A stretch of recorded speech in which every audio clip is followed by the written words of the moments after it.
Indore crime branch ने बड़ी कार्रवाई करते हुए धार जिले के 2 तस्करों को पकड़ा है, जिनके पास से बड़ी मात्रा में एमडी ड्रग्स, चरस और गांजा बरामद किया गया है। पकड़े गए दोनों आरोपी धार जिले के रहने वाले हैं, जो इंदौर और राजस्थान में ड्रग्स सप्लाई करते थे। डीसीपी राजेश त्रिपाठी के मुताबिक पिछले दिनों राजस्थान के 2 तस्करों को पुलिस ने पकड़ा था, जिसमें मोहसिन पिता इकबाल और शाहबाज पिता शाहबाद को क्राइम ब्रांच ने गिरफ्तार कर लिया है। पकड़े गए दोनों आरोपियों ने एमडी ड्रग्स मिली थी। दोनों आरोपियों का जब रिमांड लेकर पूछताछ की गई तो उन्होंने कई चौंकाने वाले खुलासे किए। दोनों ही आरोपियों के घर पर जब पुलिस ने दबिश दी तो पुलिस के हाथ एक बड़ी खेप लग गई। आरोपी मोहसिन और शाहबाज के घर से पुलिस ने 102 ग्राम एमडी ड्रग्स, 1 किलो 46 ग्राम चरस और 3 किलो 882 ग्राम गांजा बरामद किया है। पकड़ी गई ड्रग्स की कीमत करीब 12 लाख रुपए से अधिक आंकी गई है। पुलिस के मुताबिक दोनों आरोपी मजदूरी का काम करते थे, जिसके बाद दोनों ड्रग्स की लत में लग गए और जल्द ही पैसा कमाने के लालच में ये ड्रग की तस्करी करने लगे। बताया जाता है कि जितने भी ड्रग्स धार जिले से आ रहे थे, ये दोनों आरोपी वहां से लाकर सप्लाई करते थे। वह इंदौर में भी छोटी छोटी पुड़िया बनाकर ये ड्रग्स बेचते थे, जो ड्रग्स की सप्लाई करते थे। फिलहाल ये आरोपी ड्रग्स कहां से लेकर आते थे, इसकी जानकारी अब पुलिस निकालने में जुटी हुई है। फिलहाल पुलिस अब आरोपियों का रिमांड लेकर पूछताछ करेगी, जिसमें और भी मामले के खुलासे होने और अन्य आरोपियों के गिरफ्तार होने की संभावना है। कितनी मात्रा में इनसे ड्रग्स बरामद हुई है? कौन कौन सी ड्रग्स? जैसा कि आपको जानकारी है कि हमारे कमिश्नर सर लगातार ड्रग्स के खिलाफ युद्ध स्तर पर अभियान छेड़े हुए हैं और क्राइम ब्रांच लगातार इस पर कार्रवाई भी कर रही है। अभी आपको ध्यान होगा कि 3 दिन पहले हमने 2 आरोपियों को अजमेर से पकड़ा था, जिसमें एक का नाम मोहसिन खान और एक आफ्ताब क्या नाम है, शहबाज। एक शहबाज खान और एक मोहसिन, 2 लोगों को पकड़ा था और इन दोनों को लाए थे। ये जानकारी मिली थी कि अजमेर में भी कुछ ड्रग्स वगैरह बेच रहे हैं। ऐसी जानकारी मिलने पर इनको हम उठा के लाए थे और ये पूर्व में 2 अपराधों में पहले से इनका नाम आ चुका था, जिसमें कि ड्रग्स पकड़े गए, कुछ अपराधी ड्रग्स में पकड़े गए थे, जिनका हमने पहले आपको बताया था। उन्हीं लोगों ने इन दोनों के नाम लिए थे, जिसके आधार पर इनको अजमेर से इनको उठाया गया था। जब इनको ला करके कड़ी पूछताछ की गई, इनको 3 दिन पहले जब इनको पुलिस रिमांड में लेकर पूछताछ की गई, तब इन्होंने बताया कि जो ड्रग्स की मात्रा ये अजमेर में जाकर बेच रहे हैं, उसमें से कुछ मात्रा इनके घरों में रखी हुई है। तब पुलिस टीम इनके बताए हुए स्थान पर जाकर के पुलिस टीम ने दबिश दी और धार में इनके घर से बड़ी मात्रा में ड्रग्स बरामद की गई है, जिसमें 102 ग्राम एमडी और 1 किलो 46 ग्राम चरस और 3 किलो 882 ग्राम गांजा भी इनके कब्जे से मिला है, जो कि एक बड़ी मात्रा है। और अब इनके खिलाफ कार्रवाई की जा रही है। जो धार तरफ से जो भी ड्रग्स आते थे, और इसमें ख़ासतौर पे इंदौर में जो धार तरफ से जो ड्रग्स आते थे, वो इन्हीं के माध्यम से आ रहे थे और अब इनके नेटवर्क की पूरी जानकारी ली जा रही है। इंदौर में भी ये कई जगह में ड्रग्स देते थे, कुछ होटलों में भी देते थे और कई मोहल्लों में भी इन्होंने ड्रग पेडलर बना के रखे हुए थे। उन सब की जानकारी ली जा रही है और साथ में ये और कहाँ पे ड्रग्स किससे किससे लेते थे और यहाँ देते थे, इनके पूरे सप्लाई चेन नेटवर्क को आइडेंटिफाई किया जा रहा है और उन सब को भी कार्रवाई की जा रही है। ड्रग्स में ऑर्गेनाइज्ड, चूँकि ये तरीके से ये काम कर रहे थे, इसमें 111 BNS के तहत भी इसमें कार्रवाई की जा रही है, जो एक नई धारा है, जिसके तहत ऑर्गेनाइज्ड क्राइम अगर कोई करता है तो इस पे भी ये धारा लगती है और इस पे ये कठोर सज़ा का भी प्रावधान है। सर, क्या नाम है इन आरोपियों को, कहाँ से पकड़ा है इन दोनों? इन आरोपियों का नाम है, एक का नाम है इसमें शाहबाज है और एक का मोहसिन खान है। ये मोहसिन खान और शाहबाज दोनों को पकड़े अजमेर से थे, लेकिन इन्होंने जब यहाँ पर लाकर इनसे पूछताछ की गई तो इन्होंने बताया कि इनके घरों पर माल कुछ रखा हुआ है, ड्रग्स वगैरह। तो जब इनके घरों पर दबिश दी गई तो इनके बताए स्थान से ये ड्रग्स हमने जब्त किया। ये मूलतः कहाँ के रहने वाले थे? ये मूलतः धार के रहने वाले हैं और इंदौर में इनका सप्लाई चेन का नेटवर्क था और एक पहले जो आरोपी पकड़े गए थे वो यहाँ इंदौर में सप्लाई करते थे। उन्हीं आरोपियों ने इनके नाम बताए थे, जिसकी वजह से इनको भी उठाया गया। सर, ये दोनों मुख्य आरोपी हैं जो धार से ड्रग्स सप्लाई करते थे? बिल्कुल, ये मतलब एक चैन ऊपर की कड़ी है। इंदौर में जो लोग ड्रग्स लेते थे वो इन आरोपियों से लेते थे, मोहसिन खान से और शाहबाज से, और ये इसके ऊपर की कड़ी है। अब एक तरह से धार से जो भी सप्लाई चेन नेटवर्क इंदौर में आती थी ड्रग्स की, वो इन्हीं के माध्यम से आती थी, इसलिए इनको उठाया गया। सर पूछताछ में इन्होंने कुछ बताया ये कहाँ से लेकर आते थे? अब इनसे अब आगे पूछताछ की जा रही है। ये इन लोगों ने भी आगे राजस्थान के कुछ नेटवर्क बताए हैं, मंदसौर रतलाम के भी बताए हैं, तो उनकी जानकारी हम ले रहे हैं। और यहाँ इंदौर में भी यहाँ कई होटलों में भी ये ड्रग्स सप्लाई करते थे और कुछ मोहल्लों में कुछ पेडलर्स बना के रखे हुए थे, उनको ये ड्रग्स सप्लाई करते। उन सबका सप्लाई चेन हम इनसे अब विस्तृत पूछताछ करके उसको नेटवर्क को जानकारी लेने की कोशिश कर रहे हैं, और जिनके जिनके भी नाम आए वो सभी उठाए जाएंगे। सर जो होटलों में संचालक, होटलों में जो देते थे ड्रग्स, तो उनके संचालकों से भी बात कर लीजिए, उन पर भी कुछ कार्रवाई करेंगे? उसमें बिल्कुल, इसमें जो लोग भी इसमें लिप्त हैं सभी लोगों की हम सूची बना रहे हैं, और इनके बारे में हर तरीके से तकनीकी तरीके से भी इनकी जानकारी ली जा रही है, और जो लोग भी इसमें लिप्त हैं सभी को उठाया जाएंगे। सर ये ड्रग्स कितने की होगी, कितने की मात्रा होगी? ये ड्रग्स कुल इनकी मसरूका की कीमत लगभग 12 लाख रुपए है, जो अभी जब्त किया गया। तीनों को मिलाकर? तीनों को मिलाकर। पूर्व में भी कोई अपराध दर्ज है इनके अपराधी? पूर्व में इनके मोहसिन खान काफ़ी बड़ा अपराधी है, और इसके लगभग आधा दर्जन अपराध पंजीबद्ध हैं इसकी किताब। सर पुलिस क्या इनका रूट है, इस रूट से ये आते हैं क्या, इस तरफ कोई चौकसियाँ किस तरह की अब नाकाबंदी क्या, क्योंकि हमेशा से जो है एक ही रूट से अक्सर आया करती थी और आती रही है, इस पर अब पुलिस किस तरह से काम करती है? बिल्कुल, अब ड्रग्स में काफ़ी चीज़ें क्लियर हो रही हैं। कुछ लोग राजस्थान के कोई प्रतापगढ़ से, और कुछ डग से, और कुछ धार के रास्ते से आ रही है, और इन सभी रास्तों पे पुलिस की लगातार चौकसी रहती है। जितने भी आरोपी पकड़े गए हैं पुलिस की चौकसी के कारण ही पकड़े गए हैं। एक तो इसमें मुखबिर लगाए जाते हैं, और मुखबिर की सूचना के आधार पे पिन पॉइंट जब सूचना होती है, क्योंकि ये एमडी ड्रग्स काफ़ी महंगा भी होता है और काफ़ी छोटी छोटी अल्प मात्रा में लेकर के आते हैं, इसलिए इनको बिना मुखबिरी के पकड़ना संभव नहीं होता है। और आकस्मिक रूप से चेकिंग भी की जाती है वाहनों की, और फिर उससे ये ड्रग्स पकड़ में आते हैं। सर कुछ चिन्हित क्षेत्र, कुछ चिन्हित गाँव वगैरह राजस्थान के हैं या ऐसे जहाँ पे ड्रग्स पेडलर जो है लगातार सप्लाई कर रहे हैं, उनकी कुछ लिस्टिंग की गई? बिल्कुल, इनकी लिस्टिंग की गई है, और ऐसे सभी लोग जो इंदौर में जो इस तरह के ड्रग सप्लाई चेन का जो नेटवर्क है उसको ध्वस्त करने की हमारी पूरी तैयारी है। कमिश्नर सर इसमें लगातार हम लोगों को इंस्ट्रक्शन देते रहते हैं, और क्राइम ब्रांच का भी सबसे टॉप प्रायोरिटी का काम है।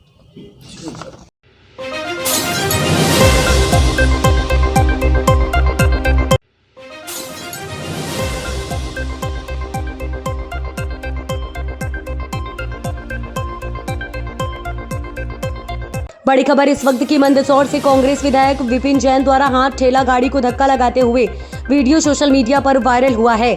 बताया जा रहा है कि मंदसौर में एक ठेला गाड़ी वाला काफी सामान ठेले पर भरकर चढ़ाव वाले रास्ते पर जा रहा था, तभी विधायक जी का उधर से गुजरना हुआ और विधायक विपिन जैन से ठेला गाड़ी वाले की मदद कर दी। मदद करते हुए का वीडियो जमकर हो रहा है वायरल।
धार जिले में कलेक्टर प्रियंका मिश्रा द्वारा चाइनीज धागे को प्रतिबंधित करने के बाद भी चाइनीज धागा धड़ल्ले से बिक रहा है, जो अब लोगों की जान पर बनाया है। प्रतिबंधित चाइनीज धागे की चपेट में आने से एक सरपंच प्रतिनिधि गंभीर रूप से घायल हो गया है, जिसे धार के निजी अस्पताल में आईसीयू में भर्ती करवाया गया है। प्राप्त जानकारी के अनुसार बाइक सवार कोटी सोडपुर पंचायत का सरपंच प्रतिनिधि श्याम भूरिया निवासी मेहंदी खेड़ी नालचा में पतंग के प्रतिबंधित चाइनीज धागे की चपेट में आ गया, जिससे उसके गले में करीब 1 इंच गहरा घाव हो गया। घायल सरपंच प्रतिनिधि को नालचा में प्राथमिक स्वास्थ्य केंद्र पर उपचार के बाद धार के महाजन अस्पताल लाया गया, जहां गंभीर हालत में उसे आईसीयू में भर्ती किया गया, जहां घायल सरपंच प्रतिनिधि का उपचार जारी है। मार्केट में जा रहा था, तभी अचानक मेन रोड पे एक धागा लाइन का और मेरे गले में घुसाने लगा। तो गले में मुझे पता लगा कि यार धागा में मेरी बाइक रोकते मैं अचानक गिरने जैसे स्थिति में हुआ और मुझे पता लगा कि यार मेरा गले में धागा आ गया, तो मैंने बाइक रोकते गला कट दिया। आपके गले में गमछा भी था? हाँ, उसके बावजूद आपका गला कट गया। जी। नाम क्या है आपका? मैं श्याम भूरी, सरपंच प्रतिनिधि ग्राम पंचायत कोटी और मेरा मानना है कलेक्टर महोदय से कि जो नायलॉन के धागे हैं उस पर सख्त कड़ी से कड़ी कार्रवाई की जाए। जो धागा विक्रेता या बेचने वाले हैं उन पर सख्त कड़ी कार्रवाई होनी चाहिए, ताकि और कोई अन्य लोग गले की शिकार नहीं हो। आपका नाम बता दीजिए। डॉक्टर नरेंद्र सिंह ठाकुर। सर, आपके अस्पताल में एक पेशेंट को लाया गया है जिसका गला कट हुआ, क्या मामला है? और वो चाइना डोर से उसका गला कटने के कारण घायल अवस्था में यहाँ लाया जाएगा और उसका अभी उसका जो घाव था वो 7 इंच के लगभग था और उसको रिपेयर भी कर दिया गया है, जिसके अंतर्गत 20 टाँके उसको आए हैं। पेशेंट की स्थिति अब ठीक है और आउट ऑफ डेंजर है। अच्छा, पेशेंट का नाम क्या है, कहाँ से? पेशेंट का नाम है श्याम और ये मेहंदी खेड़ी का रहने वाला है, पुलिस स्टेशन नालचा। ठीक है सर, उसकी स्थिति कैसी है? स्थिति अब ठीक, खतरे के बाहर। ठीक है, नाम बता दीजिए। डॉक्टर नरेंद्र सिंह ठाकुर। भैया, आपके भाई का जो है नायलॉन के धागे से गला कटा है, क्या है पूरा मामला? पूरा मामला यह है कि नालचा बस स्टैंड से निकल रहे थे, कमल भैया की दुकान के सामने वहाँ पे नायलॉन धागा आ गया और भैया जैसे आगे जा रहे थे, गमछा भी था उनके बीच गले में, उसके बावजूद भी धागा लटका हुआ था, उसमें गला कट गया। मोटरसाइकिल से थे। अच्छा, अभी क्या स्थिति, अभी क्या करा आपने? अभी यहाँ पे लाए हैं, सर ने बोला टाँके लगेंगे, मतलब 1 इंच समथिंग अंदर घाव हुआ है, तो अभी ओटी में ऑपरेशन में लाए हैं यहाँ पे और अभी जो भी होगा ऑपरेशन होगा उसके बाद तो आपका पता है यहाँ पे क्या नाम है इनका? श्यामलाल भूरिया, मेहंदी खड़ी, सरपंच कोटी पंचायत। आपका नाम बता दो। मेरा नाम अजय कटार है, ग्राम मेहंदी खड़ी। रामलला के विग्रह की प्राण प्रतिष्ठा के वर्षगांठ के शुभ अवसर पर अयोध्या के राम मंदिर के साथ साथ पूरे अवध क्षेत्र में प्रभु श्री राम का पटोत्सव बड़े ही हर्षोल्लास के साथ मनाया गया। ग्रामीण क्षेत्रों में भी इस शुभ अवसर पर मंदिरों को सजाया गया है। आज खंडासा ग्राम में भी रंगीला चाट भंडार के पास स्थित हनुमान जी के मंदिर में सुंदरकांड के पाठ के उपरांत दीप पर्व मनाया गया और उसके बाद भंडारे का आयोजन हुआ, जिसमें बड़ी संख्या में श्रद्धालुओं ने प्रसाद ग्रहण किया। इस कार्यक्रम में सत्यदेव मिश्रा, सुरेंद्र, अशोक रंगीला, चंद्र प्रकाश मिश्रा, राजदेव तिवारी, रमेश सिंह आदि का योगदान सराहनीय रहा।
सूरत में असली नकली का खेल जारी है। सूरत के ओलपाड इलाके में जीआईडीसी में चल रही नकली घी की फैक्ट्री पर स्टेट बिजनेस की टीम ने मुखबरी से मिली सूचना के आधार पर छापेमारी की। यहां से 25 टन मिलावटी घी पकड़ा गया।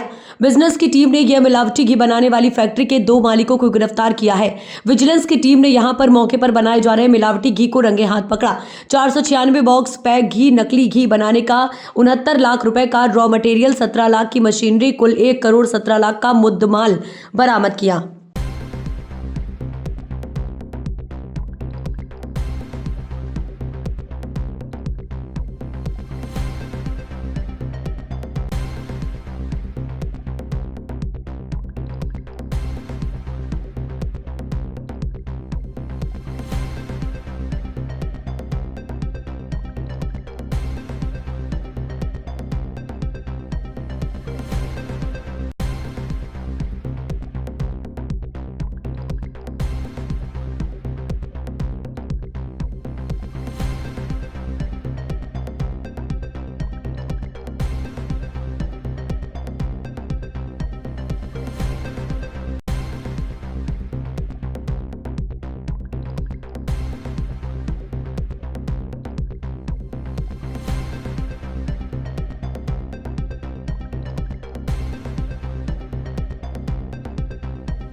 मध्य प्रदेश के सीएम डॉक्टर मोहन यादव ने इंदौर में शनिवार को मां नर्मदा चौराहे का लोकार्पण किया। इस मौके पर सीएम ने कहा, इंदौर पर मां नर्मदा का आशीर्वाद है। यही वजह है कि इंदौर ने विकास के मामले में कभी पीछे मुड़कर नहीं देखा। अहिल्या माता की नगरी में मां नर्मदा की कृपा है। एकमात्र नर्मदा नदी ऐसी है जिसकी परिक्रमा से जीवन धन्य हो जाता है। सीएम ने कहा कि नर्मदा के बिना इंदौर की प्रगति संभव नहीं थी। सीएम बोले कि यहां मां की दिव्य प्रतिमा के साथ और शंख का उद्घोष भी सुनाई दिया। सीएम ने कहा कि सारी दुनिया का काम एक तरफ और नर्मदा जी का काम एक तरफ। मां नर्मदा के काम में कोई देरी नहीं होगी। हिसाब लगाते हैं, ये स्नातक, BA, BCom, BSc, MBBS, B कुछ भी कर ले तो स्नातक, और कोई स्नातकोत्तर पीजी डिग्री किसी प्रकार की ले ले, मास्टर डिग्री। ऐसे हमारे साधु संतों की डिग्री भी बगैर नक्षत्र के संभव नहीं है। जो साधु संत महंत महामंडलेश्वर 27 नक्षत्र एक साल में 4 बार आते हैं, तो 108 की उपाधि जो एक साल का तप करे तो वो 108 श्री श्री। आप नाम लिखने के लिए खाली स्थान रख दो, हो सकता मंच वाला कोई तैयार हो जाए, लेकिन 1 साल साधना करना पड़ेगी। महाराज जी आपके भी साथ दंड कमंडल लेके चलेंगे, और 1 साल से जो ज्यादा तप करे वो 1008 की उपाधि लेता है। तो नक्षत्रों के आधार पर हमारे लिए सौभाग्य की बात है। हमारे लिए कई सारी चीजों का आनंद एक साथ दिया है। मां नर्मदा का साक्षात यहाँ प्रतिमा के रूप में हम सब आनंद में डूब रहे हैं। क्या हमारे बीच पांचजन्य के संघ की उद्घोष के माध्यम से एहसास करा रहा है भगवान कृष्ण का वो काल, जिसने महाकाल का आशीर्वाद लेकर के जाना पाव में महर्षि परशुराम जी का सुदर्शन चक्र लेकर एक अलग प्रकार का विराट व्यक्तित्व दिखाया, जिसके भरोसे से सनातन धर्म की सदैव जय जय होने वाली लंबी परंपरा स्थापित होती है। आज के इस अवसर पर थोड़े समय की कमी है, लेकिन मैंने कहा कि अगर पुष्यमित्र जी आपने नर्मदा जी का नाम लिया तो हमारे लिए तो नर्मदा जी का नाम लेने के लिए सारी दुनिया के काम एक तरफ और नर्मदा जी का काम एक तरफ, इसलिए इसमें कोई देर नहीं होने वाली। मुझे इस बात का आनंद है, हमारी सरकार ने भी तय किया है। मैं बताना चाहूंगा, हमने कई सारे काम हाथ में लिए हैं, जिन कामों की लंबी फेरिस्त है। भगवान कृष्ण जहां जहां जिस जिस स्थान पर आए उनकी लीलाएं मध्य प्रदेश में हुई। जो महत्व भगवान कृष्ण का मथुरा का है, जो महत्व द्वारका का है, वही महत्व मध्य प्रदेश में सांदीपनि आश्रम का है, वही महत्व जाना पाव का, वही महत्व नारायणा का या सुदामा के साथ रात गुजारी, ऐसे स्थानों को हम तीर्थ बना रहे हैं। इसी प्रकार से हमने मां नर्मदा का भी काम हाथ में लिया है।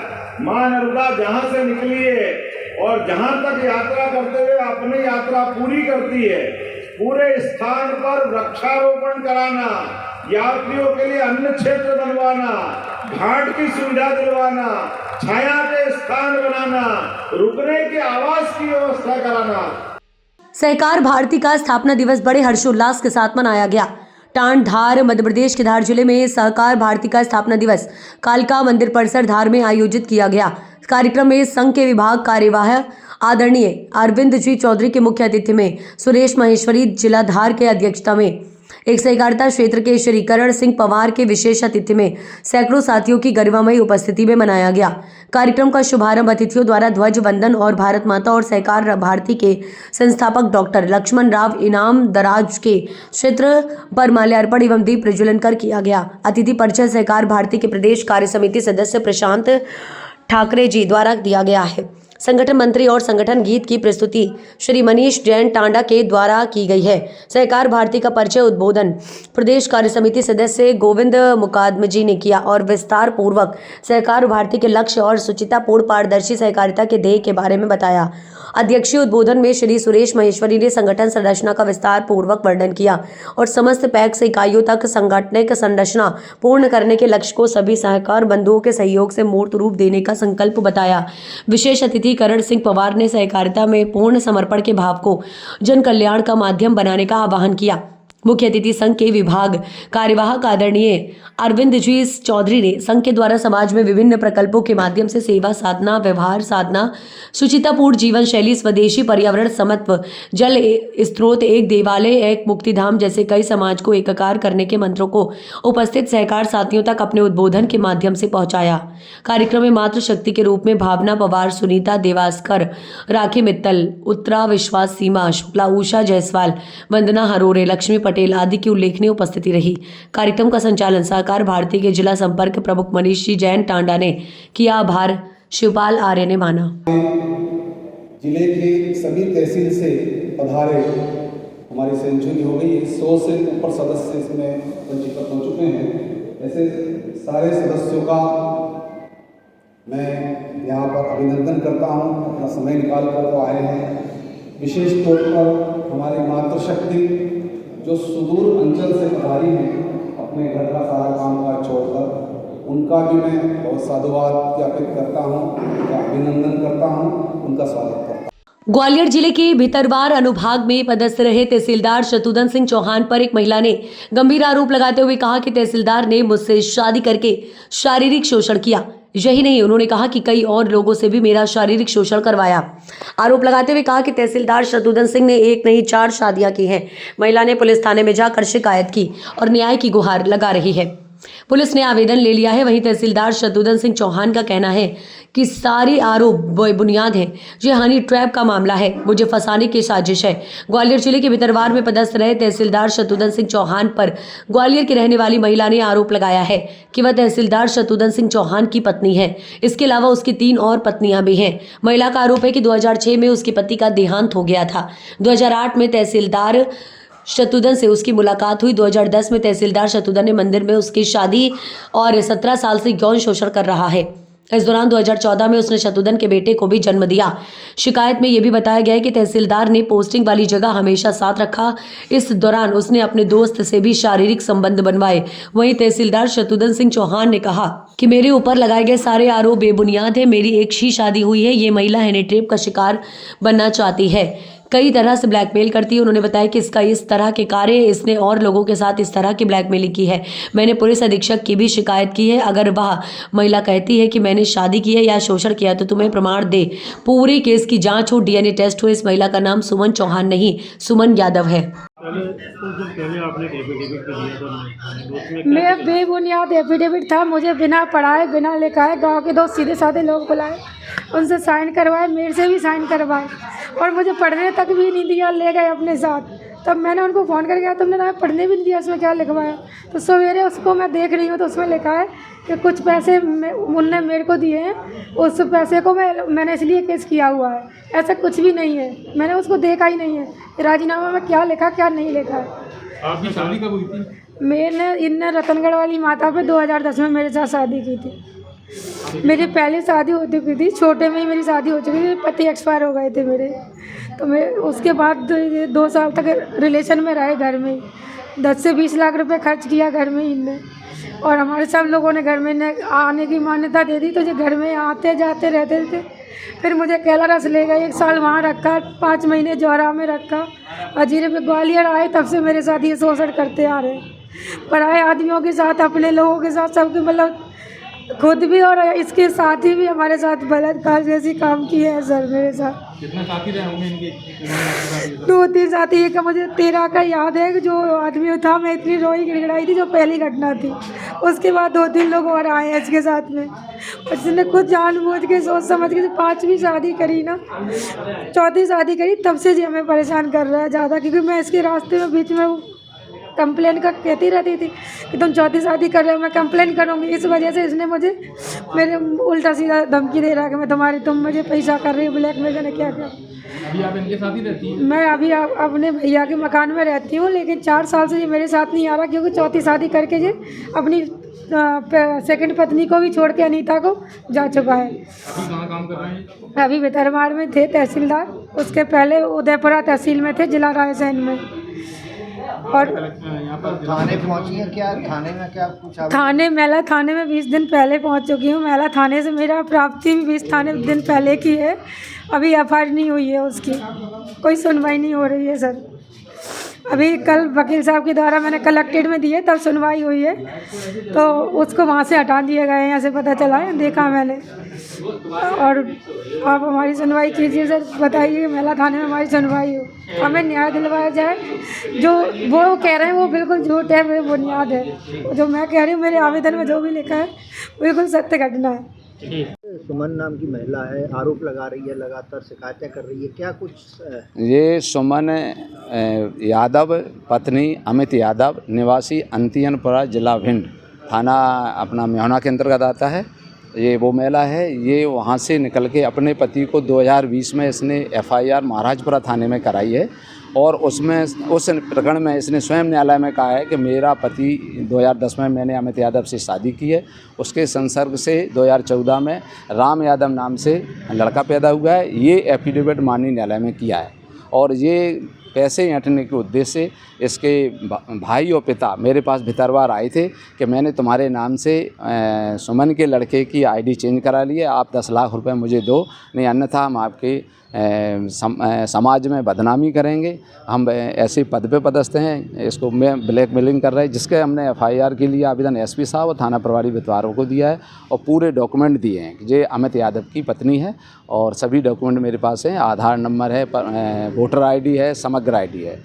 और ऐसा स्वयं इस महिला ने माननीय न्यायालय में एक एफिडेविट दिया है कि मैं अमित यादव की पत्नी हूँ, उसके संसर्ग से राम यादव लड़का हुआ है। मुझे ठगने को, ब्लैकमेलिंग के उद्देश्य से ये सब कर रही है। मैंने नहीं माना, पैसा नहीं दिया, और इसके वीडियो रिकॉर्डिंग भी है मेरे पास, ऑडियो रिकॉर्डिंग, जो 10 लाख रुपए मुझसे मांग रही है, और मैं न्यायालय में पेश करूंगा, और थाना में जांच चल रही है, वहाँ भी पेश करूंगा। सर, ये आरोप लगा रही है आपकी 4 महिलाएं हैं, पत्नियां हैं, क्या कुछ? ये इसका फर्स्ट उद्देश्य ये है कि हमें बदनाम करें, ऐसा दबाव पहले से बना रही है। मुझे मौखिक रूप से इसने कहा था कि मैं तुम्हें बदनाम करके रख दूंगा। पहले एक नेहा शर्मा नाम की फर्जी लड़की ने ऐसा ही आरोप लिया, तो कुछ षड्यंत्रकारी मेरे पीछे लगे हैं कि ये ऐसे पद पे ऐसे बदनाम करके समाज में। क्या है षड्यंत्र की? कोई जमीन विवाद? नहीं, इसका वजह तो सिर्फ पैसा मांगना है। हनी ट्रैप का जैसा मामला है, हमसे पैसा ऐंठना चाहती थी। मैं इससे डरा नहीं, इसलिए मैंने थाने में एसपी साहब के यहाँ आवेदन दिया, और इसकी निष्पक्ष जांच हो रही है। आपने जैसा बताया कुछ दबंगों के द्वारा जमीनी मामला भी था। नेहा शर्मा का जो प्रकरण था, उस समय सास की ज़मीन थी केदारपुर में, उसकी कीमत 250 से 300 करोड़ रुपए की है। शासकीय भूमि है, उसको मैंने जांच के दौरान निजी से शासकीय की है, लेकिन फिर भी प्रशासन ने उस आदेश को दूसरे अधिकारियों ने फर्जी तरीके से बदल दिया है। बहुत सब भूमाफियों ने मेरे खिलाफ झूठी साजिश रची थी, जिसकी जांच हो चुकी है। मैं निर्दोष हूँ। 21 टन वजनी भगवान विष्णु की मूर्ति का हुआ नगर खेतिया में प्रवेश। भगवान विष्णु की अद्भुत पंचधातु प्रतिमा का नगर खेतिया में हुआ प्रवेश। जगह जगह भगवान विष्णु जी पर पुष्प वर्षा की गई तथा महिला तथा श्रद्धालु ने विष्णु जी के किए दर्शन। 21 टन वजनी 24 करोड़ में बनी भगवान विष्णु जी की प्रतिमा में ब्रह्मा, विष्णु और महेश का समावेश है। भगवान नारायण एक पुष्प से भगवान शिव की पूजा कर रहे, जबकि ब्रह्मा जी उनकी नाभि में विराजमान है। शेषनाग भगवान के सिर के ऊपर है। भगवान लक्ष्मीकांत स्वरूप में है और उनके चरणों में माता लक्ष्मी की प्रतिमा स्थापित है। भगवान के समक्ष गरुड़ जी की प्रतिमा है, जिसमें अष्टनाग है। यह प्रतिमा राजबाड़ा इंदौर से यात्रा के रूप में चलकर आज खेतिया पहुंची।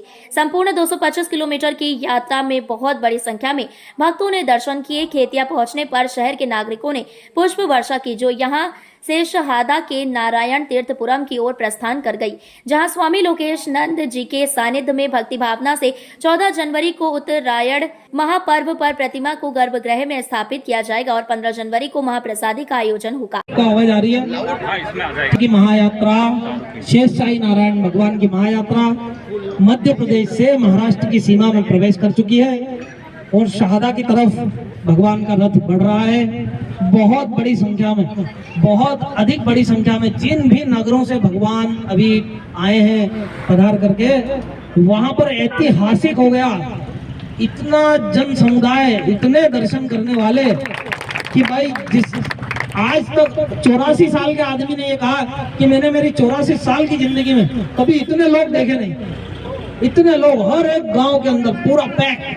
तो सभी भक्तों ने भगवान का दिव्य दर्शन किया है और क्यों ना करे, नारायण का दर्शन कितना दिव्य है। जैसे ही सबको पता चला विष्णु भगवान आ रहे हैं, पलक पावड़े बिछा करके लोग सड़कों के ऊपर खड़े घंटों घंटों प्रतीक्षा कर रहे हैं।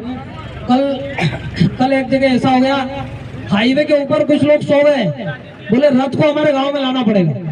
हाईवे के ऊपर सो गए, नहीं तो हमारे ऊपर से गाड़ी चल। अरे भाई, फिर उनके गांव में पूरी यात्रा लेके जाना पड़ा। ठीक है, तो इतनी भावना लोगों के अंदर हमने देखी और लोग भाव विभोर हो गए, भक्ति विभोर हो गए।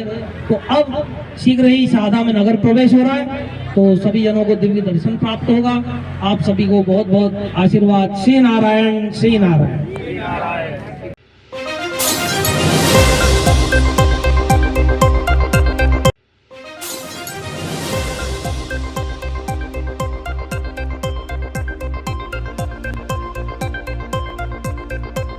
चाइनीज धागे से पतंगबाजी करने वालों पर पुलिस लगातार अपनी नजर बनाए हुए है।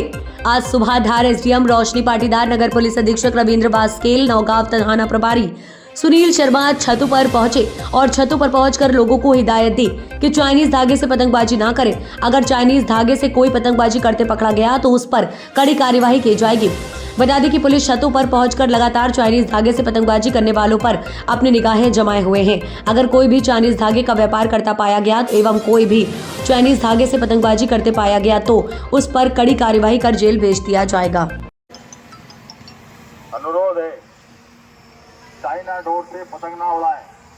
चाइना डोर से पतंग उड़ाने वालों पर वैधानिक कार्रवाई की जाएगी।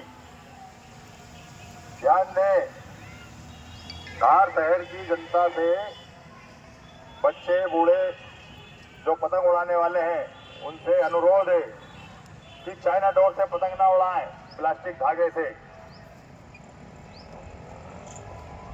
प्लास्टिक धागे से पतंग उड़ाने वालों पर वैधानिक कार्रवाई की जाएगी। आवश्यक सूचना सभी लोग ध्यान दें कृपया। श्रीमान जिला दंडाधिकारी महोदय धार द्वारा अपने वैधानिक आदेश के द्वारा चाइना डोर के उपयोग पर, बिक्री पर एवं भंडारण पर पूर्णतः प्रतिबंध लगाया गया है। यह चाइना डोर सभी की जान के लिए अत्यंत घातक है। अतः सभी से निवेदन है कि चाइना डोर का किसी भी प्रकार से विक्रय तथा पतंग उड़ाने में उपयोग न करें। यदि कोई व्यक्ति उक्त आदेश का उल्लंघन करते हुए चाइना डोर का उपयोग करते हुए पाया गया तो उसके विरुद्ध धारा 223 बीएनएस के तहत प्रकरण पंजीबद्ध कर आवश्यक वैधानिक कार्रवाई की जाएगी।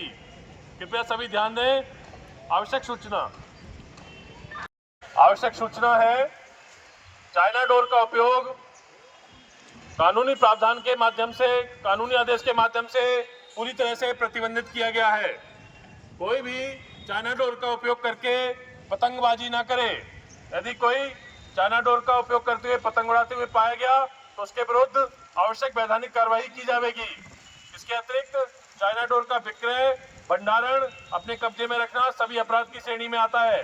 कोई भी चाइना डोर का उपयोग ना करे, कृपया ध्यान दें। धारवासियों से अनुरोध भी है, निवेदन भी है, कृपया करके अपने नाबालिग बच्चों को चाइना डोर से पतंग उड़ाने की अनुमति न दे, अन्यथा कानूनी कार्रवाई की जाएगी।